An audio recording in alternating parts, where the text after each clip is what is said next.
ಬಸವರಾಜ್. ಇವತ್ತು ನಾವು ಚಿಕ್ಕೋಡಿ ನಗರದ ಹೊರವಲಯದಲ್ಲಿರುವಂಥ ಅಂದರೆ ಜವಸಂದ್ರ ಸ್ಕೂಲಿನ ಹಿಂದ್ಗಡೆ ಇರುವಂಥ ಒಂದು ಕುಂಬಾರ್ ಪ್ಲಾಟ್ ಅನ್ನುವಂಥ ಒಂದು ಏರಿಯಾದಲ್ಲಿದ್ದೀವಿ. ಸದ್ಯಕ್ಕೆ ಈ ಏರಿಯಾದ ಬಗ್ಗೆ ಸಾಕಷ್ಟು ದೂರುಗಳು ಸಾರ್ವಜನಿಕರಿಂದ ಕೂಡ ಬಂದಿವೆ. ಆ ಒಂದು ಹಿತದೃಷ್ಟಿಯಿಂದ ನಾವು ಈ ಏರಿಯಾದಲ್ಲಿ ಈ ಪ್ರದೇಶದಲ್ಲಿರುವಂಥ ಸಮಸ್ಯೆಗಳನ್ನು ಆಲಿಸಲಿಕ್ಕೆ ಅಂತ ಬಂದಿದ್ದೀವಿ. ಇಲ್ಲಿ ನೋಡಿದಾಗ ಇಲ್ಲಿ ಯಾವುದೇ ಅಭಿವೃದ್ಧಿ ಆಗುವಂಥ ಅಥವಾ ಮೂಲ ಸೌಕರ್ಯಗಳ ಒಂದು ಅಭಿವೃದ್ಧಿ ಕೆಲಸ ಇಲ್ಲಿ ಕಾಣ್ತಾ ಇಲ್ಲ. ಆದಾಗ್ಯೂ ಕೂಡ ಈ ತಾಲೂಕು ಪಂಚಾಯಿತಿ ಚಿಕ್ಕೋಡಿಯ ಅಧಿಕಾರಿಗಳು, ಕಾರ್ಯನಿರ್ವಾಹಕ ಅಧಿಕಾರಿಗಳು ಅಭಿವೃದ್ಧಿ ಮೂಲ ಸೌಕರ್ಯಗಳ ಯಾವುದೇ ವ್ಯವಸ್ಥಿತವಾದಂಥ ಕೆಲಸ ಅಪೂರ್ಣವಾಗಿದ್ದರೂ ಸಹ ಅವರಿಗೆ ಈ ಮಾಲೀಕರಿಗೆ ಎನ್ಒಸಿಯನ್ನು ಕೊಡ್ತಾರೆ ಹಾಗೂ ಉದಾರಗಳನ್ನು ನೀಡಲಿಕ್ಕೆ ಮಾಡ್ತಾರೆ. ಇನ್ನೊಂದು ನಮ್ಮ ಗಮನಕ್ಕೆ ಬಂದಂಥ ವಿಷಯ ಇಲ್ಲಿ ಏನಂದರೆ ಈ ಒಂದು ಯಾವುದೇ ಒಂದು ಡೆವಲಪ್ಮೆಂಟ್ ಕೆಲಸ ಆಗದೇನೆ ಗ್ರಾಮ ಪಂಚಾಯತಿಯಿಂದ ಉದಾರಗಳನ್ನು ಸಂಬಂಧಪಟ್ಟಂಥ ಮಾಲೀಕರಿಗೆ ಮಾರಾಟ ಮಾಡಲಿಕ್ಕೆ ಕೊಡ್ತಾ ಇದ್ದಾರೆ ಅನ್ನುವಂಥ ಒಂದು ಆರೋಪ ಕೂಡ ಕೇಳಿ ಬರ್ತಾ ಇದೆ. ಅಂದರೆ ಈ ಒಂದು ವಿಸ್ತೀರ್ಣ ಸುಮಾರು 8 ಎಕರೆ 2 ಗುಂಟೆ ಒಂದು ಇದರಲ್ಲಿ ಏನಾಗುತ್ತೆ ಅಂದರೆ ಆ್ಯಕ್ಚುಲಿ ಆಸ್ಪತ್ರೆ ರೂಲ್ ಪ್ರಕಾರ ನಾವು ಹೇಳೋದಾದರೆ ಒಂದು 100% ನಾವು ಈ 8 ಎಕರೆಯನ್ನು ತೊಗೊಂಡಾಗ ಅದರಲ್ಲಿ 40%ಅನ್ನು ಇವರು ಈ ಒಂದು ಮಾಲೀಕರು 40%ಅನ್ನು ರಿಸರ್ವ್ ಆಗಿ ಇಡಬೇಕಾಗತ್ತೆ. ಅನ್ಲೆಸ್ ಅಂಡ್ ಅಂಟಿಲ್ ಈ ಮೂಲಭೂತ ಸೌಕರ್ಯಗಳನ್ನು ಮಿಕ್ಕಿದ ಒಂದು ಪ್ಲಾಟ್ ಮಾಲೀಕರಿಗೆ ಸಂಪೂರ್ಣವಾಗಿ ಮೂಲಭೂತ ಸೌಕರ್ಯಗಳನ್ನು ಒದಗಿಸುವವರೆಗೂ ಆ 40% ರಿಸರ್ವ್ ಇದ್ದಂಥ ಒಂದು ಪ್ಲಾಟನ್ನು ಲ್ಯಾಂಡನ್ನು ಬೇರೆಯವರಿಗೆ ಮಾರುವಂತಿಲ್ಲ. ಇದು ಕಾನೂನು ಪ್ರಕಾರ ಕಾನೂನು. ಬಟ್ ಇಲ್ಲಿ ಏನಾಗಿದೆ ಅಂದರೆ ಇಲ್ಲಿ ಯಾವುದೇ ಮೂಲಭೂತ ಸೌಕರ್ಯಗಳೇ ಇಲ್ಲದಾಗೂ ಇದ್ದಾಗೂ ಕೂಡ ಇವ್ರು ಏನು ಮಾಡಿದ್ದಾರೆ ಅಂದರೆ ಪಂಚಾಯತಿಯಿಂದ ಆ ಮಾಲೀಕರಿಗೆ ಮಾರಾಟ ಮಾಡಲಿಕ್ಕೆ ಉತ್ತಾರಗಳನ್ನು RDCಗಳನ್ನು ಈ ಸ್ವತ್ತುಗಳನ್ನು ಕೊಟ್ಟಿದ್ದಾರೆ ಅನ್ನುವಂಥದ್ದೊಂದು ನಮ್ಮ ಗಮನಕ್ಕೆ ಬಂದಿದೆ. ಹಾಗಾದರೆ ಕೆಲವೊಂದು ನಾನು ಎಕ್ಸಾಂಪಲ್ಗಳನ್ನು ತೋರಿಸ್ತೀನಿ. ಮೂಲಭೂತ ಸೌಕರ್ಯಗಳ ಕೊರತೆ ಎಲ್ಲೆಲ್ಲಿದೆ ಅನ್ನೋದನ್ನು ನಾನು ಹೇಳ್ತೀನಿ ನೋಡಿ. ಈಗ ಈ ಒಂದು ನಾನು ಆ ಕಡೆ ಎಲ್ಲ ಈ ಹಿಂದ್ಗಡೆ ಪ್ರದೇಶಗಳನ್ನು ನಾವು ನೋಡೋಣ. ಈ ಕಡೆ ಎಲ್ಲ ಎತ್ತರ ಪ್ರದೇಶವಿದೆ. ಇದನ್ನೆಲ್ಲ ನೀವು ನೋಡಿದರೆ ಈ ಒಂದು ಬಿಲ್ಡಿಂಗ್ಗಳೆಲ್ಲ ಇರೋದು ಎತ್ತರ ಪ್ರದೇಶದಲ್ಲಿ. ಆ ಪ್ರದೇಶದಲ್ಲಿ ಮಳೆ ಆದಾಗ ನೀರು ಬರುವಂಥದ್ದು ಯಾವ ಕಡೆ ಬಂದರೆ ಸಾಮಾನ್ಯವಾಗಿ ಈ ಒಂದು ಇಳಿಜಾರಿಗೆ ನೀರು ಬರುವಂಥ ಒಂದು ಸ್ಥಿತಿ. ಹಾಗಾದರೆ ಈ ನೀರು ಆ ಮೇಲ್ಗಡೆ ಬಂದಂಥ ನೀರು ಹೋಗಲಿಕ್ಕೆ ಇವರಿಗೆ ಯಾವುದೇ ಒಂದು ಡಿಸ್ಪೋಸಲ್ ಆಫ್ ವಾಟರ್ ಏನಿದೆ ನೋಡಿ, ವೇಸ್ಟೆಡ್ ವಾಟರ್ ಏನಿದೆಯಲ್ಲ ಅದಕ್ಕೆ ಹೋಗಲಿಕ್ಕೆ ಇಲ್ಲಿ ಯಾವುದೇ ಆದಂಥ ಪೈಪ್ಗಳಿಲ್ಲ. ಸಾಮಾನ್ಯವಾಗಿ ಇಲ್ಲಿ ಗಟರ್ ಕೂಡ ಇಲ್ಲ.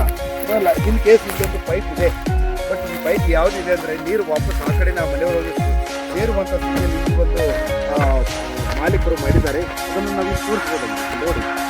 ಈ ಒಂದು ಇದೆ. ಆಮೇಲೆ ಇದು ಎತ್ತರಕ್ಕಿರೋದು ಆ ಕಡೆ ಇಳಿಜಾರಿದೆ. ಇಂಥ ಒಂದು ಸ್ಥಿತಿಯಲ್ಲಿ ಇದು ಮೂಲಭೂತ ಸೌಕರ್ಯದ ಒಂದು ಕಾಮಗಾರಿ ಅಂತ ನಾವು ಇಲ್ಲಿ ಪರಿಗಣನೆ ಮಾಡಲಿಕ್ಕೆ ಆಗ್ತಾ ಇಲ್ಲ. ದಯವಿಟ್ಟು ಈ ಕಾಮಗಾರಿ ಬಗ್ಗೆ ಅಂದರೆ ಈ ಒಂದು ಪ್ಲಾಟ್ ಎಲ್ಲ ಏನು ಹೇಳ್ತಾರಲ್ಲ, ಈ ಒಂದು ಪ್ಲಾಟ್ಗೆ ತಾಲೂಕು ಅಧಿಕಾರಿಗಳು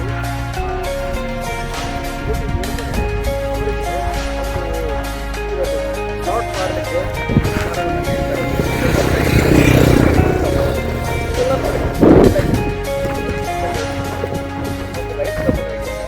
ದೀಪನೇ ಇಲ್ಲ, ಲೈಟ್ಗೆ ದೀಪಗಳಿಲ್ಲ.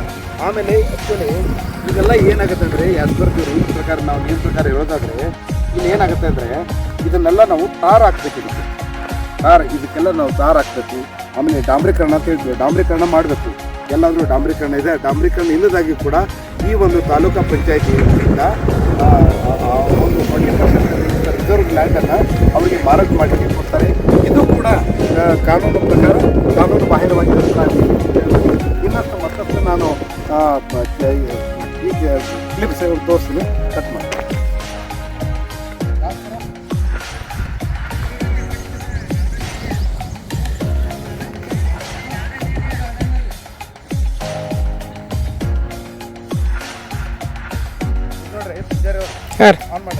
ಆನ್ ಐತ್ರಿ ಇದು ಈ ಕೊಳಚೆ ಬರ್ತಿದ್ದೆ ಅದ್ರಾಗ. ತಾಲೂಕು ಪಂಚಾಯತಿಯ ಕಾರ್ಯನಿರ್ವಾಹಕ ಅಧಿಕಾರಿಗಳೇ ಈ ಒಂದು ಕುಂಬಾರ್ ಪ್ಲಾಟ್ನಲ್ಲಿ ಇದು ಗಾರ್ಡನ್ ಏರಿಯಾ ಅಂತೆ. ಎಲ್ಲಿದೆ ಗಾರ್ಡನ್ ಗೊತ್ತನೇ ಆಗ್ತಾ ಇಲ್ಲ. ನಾನು ಅಂದ್ಕೊಂಡಿದ್ದು ಸ್ಮಶಾನ ಅಂತ ಅಂದ್ಕೊಂಡಿದ್ದೆ. ಬಟ್ ಅವರೆಲ್ಲ ಇಲ್ಲಿರುವಂಥ ಕೆಲವೊಂದು ವಸತಿದಾರರು ಅವರೆಲ್ಲ ಹೇಳಿದ್ರು ಸರಿ ಇದು ಗಾರ್ಡನ್ ಅಂತೆ. ಇದು ಯಾವ ಗಾರ್ಡನ್ನು ಯಾವ ದೇಶದಲ್ಲಿದೆ ಈ ರೀತಿ ಅಂತ ಗಾರ್ಡನ್ ಅನ್ನೋದನ್ನು ತಾಲೂಕು ಕಾರ್ಯನಿರ್ವಾಹಕರೇ ನೀವೇ ಹೇಳಬೇಕು. ಇದನ್ನು ಈ ಒಂದು ದೃಷ್ಟಿಯಲ್ಲಿ ನೀವು ಯಾವ ಆಧಾರದ ಮೇಲೆ ಸ್ಟೇಯನ್ನು ವೆಕೆಂಟ್ ಮಾಡ್ತೀರಿ, ಯಾವ ಆಧಾರದ ಮೇಲೆ ಸ್ಟೇ ವೆಕೆಂಟ್ ಮಾಡಿ ಮತ್ತೆ ಅದನ್ನು ಸ್ಟೇ ನೀವು ವಾಪಸ್ಸನ್ನು ಪಡಿತೀರಿ, ಯಾವ ಆಧಾರದ ಮೇಲೆ, ಇದಕ್ಕೆ ನಾವು ಖಂಡಿತವಾಗಿ ನಾನು ನಿಮ್ಮ ಮೇಲೆ ಲೋಕಾಯುಕ್ತಕ್ಕೆ ದೂರವನ್ನು ಹಾಕಬೇಕಾಗುತ್ತೆ. ಎಚ್ಚರ. ಏನು ವ್ಯವಸ್ಥೆ ರೀ ಅವ್ರು?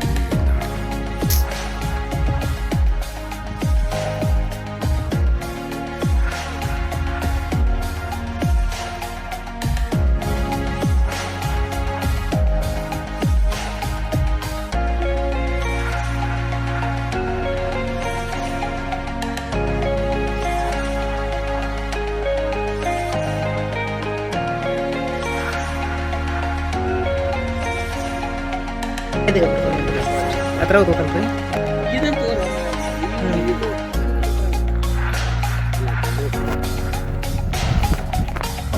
ತೊಗೊಂಡು ಬರ್ರಿ ಸರ್.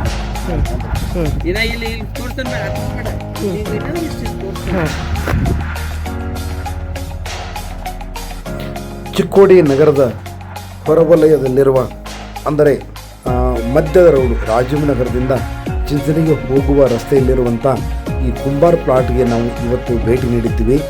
ಈ ಸಂದರ್ಭದಲ್ಲಿ ಅಲ್ಲಿರುವಂಥ ಕೆಲವೊಂದು ನ್ಯೂನತೆಗಳನ್ನು ಹೊರಹಾಕಲಿಕ್ಕೆ ಕೆಲವು ಮನೆ ಮಾಲೀಕರು ನಮಗೆ ಮಾಹಿತಿಯನ್ನು ಕೊಟ್ಟಿದ್ದರು.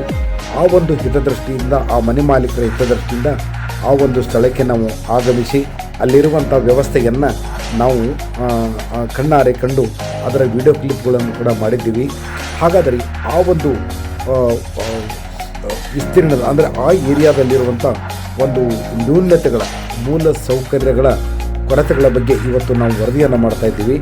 ಈ ಒಂದು ಮೂಲ ಸೌಕರ್ಯಗಳ ಕೊರತೆ ಇರುವಂಥ ಏರಿಯಾ ಪ್ರದೇಶ ಯಾವುದೆಂದರೆ ಕುಂಬಾರ ಪ್ಲಾಟ್. ಅಂದರೆ ಈ ಒಂದು ಕುಂಬಾರ್ ಅನ್ನುವಂಥ ಒಬ್ಬ ವ್ಯಕ್ತಿ ಅಲ್ಲಿ ಕೆಲವೊಂದು ಪ್ಲಾಟ್ಗಳನ್ನು ಹಾಕಿ ಕೆಲವೊಂದು ಮನೆ ಮಾಲೀಕರಿಗೆ ಪ್ಲಾಟ್ಗಳನ್ನು ಮಾರಿದ್ದಾರೆ, ಫ್ಲ್ಯಾಟ್ಗಳನ್ನು ಮಾರಿದ್ದಾರೆ. ಅದರಂತೆ ಆ ಒಂದು ಫ್ಲ್ಯಾಟ್ಗಳು NAKG ಕೂಡ ಆಗಿದೆ ಅಂತ ಗೊತ್ತಾಗಿದೆ. ಈ ಸಂದರ್ಭದಲ್ಲಿ ನಾವು ಮೂಲ ಸೌಕರ್ಯಗಳ ಬಗ್ಗೆ ಅಲ್ಲಿ ಅವಲೋಕನ ಮಾಡಿದಾಗ ಮತ್ತು ಸಂಪೂರ್ಣವಾಗಿ ವೀಕ್ಷಣೆ ಮಾಡಿದಾಗ ನಮಗೆ ಕಂಡು ಬಂದಿದ್ದು ತುಂಬ ಶೋಚನೀಯ ವಿಷಯ. ಇಲ್ಲಿ ಏನಾಗಿದೆ ಅಂದರೆ ಈ ಒಂದು ಮನೆ ಫ್ಲ್ಯಾಟ್ ಮಾಲೀಕರು ಅನೇಕ ಪ್ಲಾಟ್ಗಳನ್ನು ಮಾರಿದ್ದಾರೆ. ಜೊತೆಗೆ ಅಲ್ಲಿರುವಂಥ ಕೆಲವೊಂದು ಮನೆ ಮಾಲೀಕರು ಈಗಾಗಲೇ ವಾಸ್ತವ ಹೂಡಿದ್ದಾರೆ. ಅಲ್ಲಿ ಕೆಲವೊಂದು ಮೂಲ ಸೌಕರ್ಯಗಳ ಕೊರತೆ ತುಂಬಾ ಇದೆ. ಮೂಲ ಸೌಕರ್ಯಗಳ ಕೊರತೆ ಇದ್ದರೂ ಸಹ ಈ ಒಂದು ತಾಲೂಕಾ ಪಂಚಾಯಿತಿ ವತಿಯಿಂದ ಆ ಒಂದು ಫ್ಲ್ಯಾಟ್ ಮಾಲೀಕರಿಗೆ 40% ಮಿಕ್ಕಿದಂಥ 40% ಫ್ಲಾಟ್ಗಳನ್ನು ಮಾರಲಿಕ್ಕೆ ಅನುಮತಿಯನ್ನು ನೀಡಿದ್ದಾರೆ. ಅದೇ ರೀತಿ ಈ ಸ್ವತ್ತುಗಳನ್ನು ಹಾಗೂ ಉದಾರಗಳನ್ನು ನೀಡಿದ್ದಾರೆ ಅನ್ನುವಂಥ ಒಂದು ಮಾಹಿತಿ ಕೂಡ ಬರ್ತಾ ಇದೆ. ಈ ಸಂದರ್ಭದಲ್ಲಿ ಅದೇ ಒಂದು ಏರಿಯಾದಲ್ಲಿರುವಂಥ ಅಂದರೆ ಈ ಕುಂಬಾರ ಫ್ಲಾಟ್ನಲ್ಲಿಯೇ ಮನೆ ಕಟ್ಟಿಕೊಂಡು ವಾಸಿಸುವಂಥ ಕೆಲವು ಮನೆ ಮಾಲೀಕರು ತಾಲೂಕಾ ಪಂಚಾಯತಿಗೆ ದೂರನ್ನು ಕೊಟ್ಟು ಅಲ್ಲಿ ಯಾವುದೇ ಒಂದು ಈ 40% ನಿವೇಶನಗಳನ್ನು ಅಂದರೆ ಖಾಲಿ ಇರುವಂಥ ನಿವೇಶನಗಳನ್ನ ಮಾರಾಟ ಮಾಡಬಾರ್ದು ಅಂತೇಳಿ ಕಂಪ್ಲೇಂಟನ್ನು ಕೂಡ ತಾಲೂಕಾ ಪಂಚಾಯತ್ಗೆ ಕೊಟ್ಟಿದ್ದರಂತೆ. ಅದಾದ ನಂತರ ತಾಲೂಕಾ ಪಂಚಾಯತಿ ಅಧಿಕಾರಿ ಆ ಒಂದು ಸ್ಥಳಕ್ಕೆ ಭೇಟಿ ನೀಡ್ತಾರೆ. ಭೇಟಿ ನೀಡಿ ತದನಂತರ ಮತ್ತೆ ಅದನ್ನು ಆಟೋಮೆಟಿಕ್ಕಾಗಿ ಅಂದರೆ ಸ್ವತಃ ತಾಲೂಕಾ ಕಾರ್ಯನಿರ್ವಾಹಕ ಅಧಿಕಾರಿಗಳು ಈ ಒಂದು ಸ್ಟೇಯನ್ನು ವೇಕೆಂಟ್ ಮಾಡಿ ಮತ್ತೆ ಆ ಮಾಲೀಕರಿಗೆ ಈ ಒಂದು ನಿವೇಶನಗಳನ್ನು ಮಾರಾಟ ಮಾಡಲಿಕ್ಕೆ ಅನುಮತಿ ಕೊಡ್ತಾರೆ. ಇದು ಖಂಡಿತವಾಗಿಯೂ ಮೂಲ ಸೌಕರ್ಯಗಳ ಕೊರತೆ ಇದ್ದಾಗೂ ಸಹ ಅಲ್ಲಿ ಈ ಫ್ಲ್ಯಾಟ್ ಮಾಲೀಕ ಯಾವುದೇ ಮೂಲ ಸೌಕರ್ಯಗಳನ್ನು ಮನೆ ಮಾಲೀಕರಿಗೆ ಒದಗಿಸದೇ ಇದ್ದಾಗೂ ಸಹ ಈ ಒಂದು ತಾಲೂಕಾ ಪಂಚಾಯಿತಿ ಕಾರ್ಯನಿರ್ವಾಹಕ ಅಧಿಕಾರಿಗಳು ಆ ಒಂದು ಫ್ಲ್ಯಾಟ್ ಮಾಲೀಕನಿಗೆ ಫ್ಲಾಟ್ಗಳನ್ನು ಮಾರಲಿಕ್ಕೆ ಅನುಮತಿ ಕೊಟ್ಟಿದ್ದು ಸಾಕಷ್ಟು ಸಮಸ್ಯೆಗಳಿಗೆ ಎಡೆ ಮಾಡಿಕೊಡ್ತಾ ಇದೆ. ಇಲ್ಲಿ ಒಂದು ನಾವು ವಿಷಯವನ್ನು ಹೇಳಬೇಕಂದ್ರೆ ಈ ಫ್ಲ್ಯಾಟ್ ಮಾಲೀಕ ತಾಲೂಕಾ ಪಂಚಾಯಿತಿಯ ಅಧಿಕಾರಿಗಳನ್ನ ಕಾರ್ಯನಿರ್ವಾಹಕರ ಜೊತೆಗೆ ಯಾವುದಾದ್ರೂ ಹಣದ ಒಂದು ಹೊಂದಾಣಿಕೆಯನ್ನು ಮಾಡಿಕೊಂಡು ಈ ಒಂದು ಮೂಲ ಸೌಕರ್ಯಗಳನ್ನು ಕೊಟ್ಟಿದ್ದೀವಿ ಅನ್ನುವಂಥ ಒಂದು ಪತ್ರವನ್ನು ಸರ್ಕಾರ ತಾಲೂಕಾ ಪಂಚಾಯತಿಯಿಂದ ಪಡೆದುಕೊಂಡು ಮತ್ತೆ ಮನೆ ಮಾಲೀಕರಿಗೆ ಅನ್ಯಾಯವನ್ನು ಎಸಗಿದ್ದಾನೆ ಅನ್ನುವಂಥದ್ದನ್ನು ಕೂಡ ಈ ಸಂದರ್ಭದಲ್ಲಿ ನಮಗೆ ಕಂಡು ಬರ್ತಾ ಇದೆ. ಇನ್ನು ಕೆಲವೊಂದು ಅಲ್ಲಿ ರಸ್ತೆಗಳನ್ನು ನೋಡಿದರೆ ಡಾಂಬರೀಕರಣ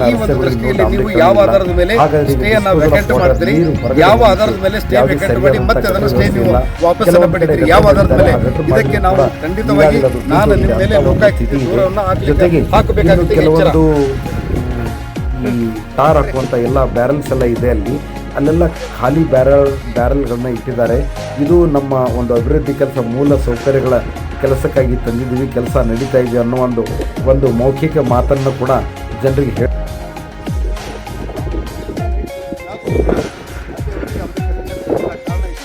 ಇಲ್ಲಿ ಎಲೆಕ್ಟ್ರಿಸಿಟಿ ಅಂದರೆ ಕರೆಂಟ್ ಸಪ್ಲೈ ಇನ್ನು ಆ ಒಂದು ಲೈನ್ಗೆ ಆಗಿಲ್ಲ.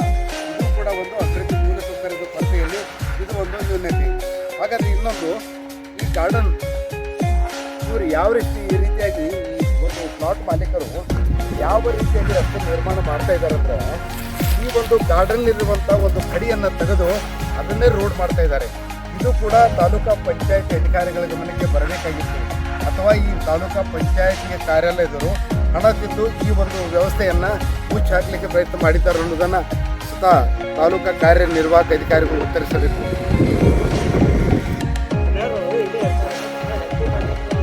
ಇಲ್ಲಿ ನೋಡಿ ಸರ್, ಇದು ರಸ್ತೆಯ ಒಂದು ಗಟಾರದ ಒಂದು ವ್ಯವಸ್ಥೆ ಹೇಗಿದೆ ಅನ್ನೋದನ್ನು ಅದೇ ರೀತಿಯಾಗಿ ಆ ಕಡೆ ಸುಮಾರು ಈ ಒಂದು ಪ್ಲಾಟ್ಗೆ ಸಂಬಂಧಪಟ್ಟಂತೆ 7 ಕೂಡ ಕೇವಲ ಆ ಕಡೆ ಪೂರ್ವಕ್ಕೆ ಪಶ್ಚಿಮಕ್ಕೆ ಕಾಣುವಂಥ ಒಂದೇ ಒಂದು ಟಿ ಸಿ ಮಾತ್ರ ಒಂದು ಚಾಲುಗತಿಯಲ್ಲಿದೆ.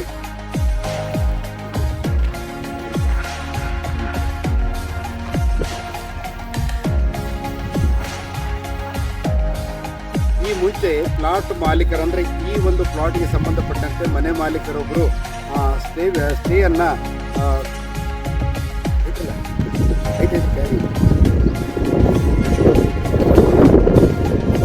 ಈ ಮುಂಚೆ ಈ ಒಂದು ಸ್ಥಳಕ್ಕೆ ಅಂದರೆ ನಾನಿರುವಂಥ ಈ ಒಂದು ಸ್ಥಳಕ್ಕೆ ತಾಲೂಕಾ ಕಾರ್ಯನಿರ್ವಾಹಕ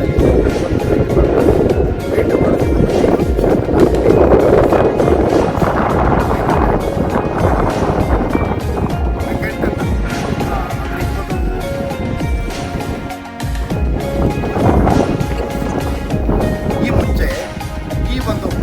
ಈ ಒಂದು ವಿಸ್ತರಣೆಗೆ ಸಂಬಂಧಪಟ್ಟಂತೆ ಮನೆ ಮಾಲೀಕರು ಇಲ್ಲಿ ಯಾವುದೇ ಮೂಲಭೂತ ಸೌಕರ್ಯಗಳು ಇಲ್ಲ ಅನ್ನೋದಕ್ಕೆ ಒಂದು ದೂರನ್ನು ಹಾಕ್ತಾರೆ ತಾಲೂಕು ಪಂಚಾಯತಿಗೆ. ತದನಂತರ ತಾಲೂಕಾ ಕಾರ್ಯನಿರ್ವಾಹಕ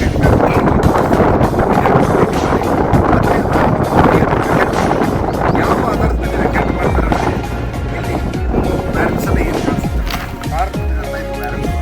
ಎಲ್ಲ ರಸ್ತೆಗೆ ಈ ಒಂದು ಕಾಮಗಾರಿ ಪ್ರಗತಿಯಲ್ಲಿ ಅನ್ನೋದನ್ನು ಅವರು ಗಮನಿಸಿ ವೆಕೆಟನ್ನು ಮಾಡ್ತಾರೆ. ಬಟ್ ಇಲ್ಲಿ ರಿಯಾಲಿಟಿ ಏನಂದರೆ ತಾಲೂಕಾ ಅಧಿಕಾರಿಗಳು ಬ್ಯಾರಲನ್ನು ಖಾಲಿ ಬ್ಯಾರಲನ್ನು ಮುಂದಿಟ್ಟುಕೊಂಡು ಒಂದು ಸ್ಟೇಯನ್ನು ವೆಕೆಟ್ ಮಾಡ್ತಾರೆ. ಇದು ಕೂಡ ಇವರ ಭ್ರಷ್ಟಾಚಾರದ ಇನ್ನೊಂದು ಮುಖ ಇಲ್ಲಿ ನಮಗೆ ಕಂಡು ಬರ್ತಾ ಇದೆ. ಇಲ್ಲಿ ನೋಡಿ, ಯಾವುದೇ ಒಂದು ಬ್ಯಾರಲ್ ತಗೊಂಡ್ರೆ ಯಾವುದೇ ರೀತಿಯ ತಾನೇ ಇಲ್ಲ ಇದರೊಳಗೆ. ಹಾಗಾದರೆ ಈ ಒಂದು ವೆಕೆಂಟನ್ನು ಯಾವ ಆಧಾರದ ಮೇಲೆ ಸ್ಟೇಯನ್ನು ವೆಕೆಂಟ್ ಮಾಡಿದ್ರು ಅನ್ನೋದನ್ನು ಈ ಸಂದರ್ಭದಲ್ಲಿ ನಾವು ತಾಲೂಕು ಅಧಿಕಾರಿಗಳಿಗೆ ಕೇಳಬೇಕಾಗಿದೆ. ಇದರ ಸಂಪೂರ್ಣವಾದ ವರದಿಯನ್ನು ಕೂಡ ನಾನು ಮಾಹಿತಿ ಹಕ್ಕು ಅಧಿನಿಯಮ 2005 ಕೂಡ ನಾನು ಕೇಳ್ತೀನಿ. ಅದನ್ನು ನಾನು ಈ ಸಂಸ್ಥೆ ಯಾವುದೇ ಬಿಡೋದಿಲ್ಲ. ತಾಲೂಕಾ ಅಧಿಕಾರಿಗಳ ದಯವಿಟ್ಟು ಇಂಥ ಒಂದು ಜನರಿಗೆ ಸಾರ್ವಜನಿಕರಿಗೆ ತೊಂದರೆಯಾಗುವಂಥ ವ್ಯವಸ್ಥೆಗೆ ನೀವೆಲ್ಲಾದರೂ ಸಪೋರ್ಟ್ ಮಾಡಿದರೆ ನಿಮಗೂ ಒಂದು ದಿನ ಇಂಥ ಒಂದು ಕೆಟ್ಟ ಕಾಲ ಬರುತ್ತದೆ ಅನ್ನೋದನ್ನು ನೆನಪಿಕೊಳ್ಳಿ.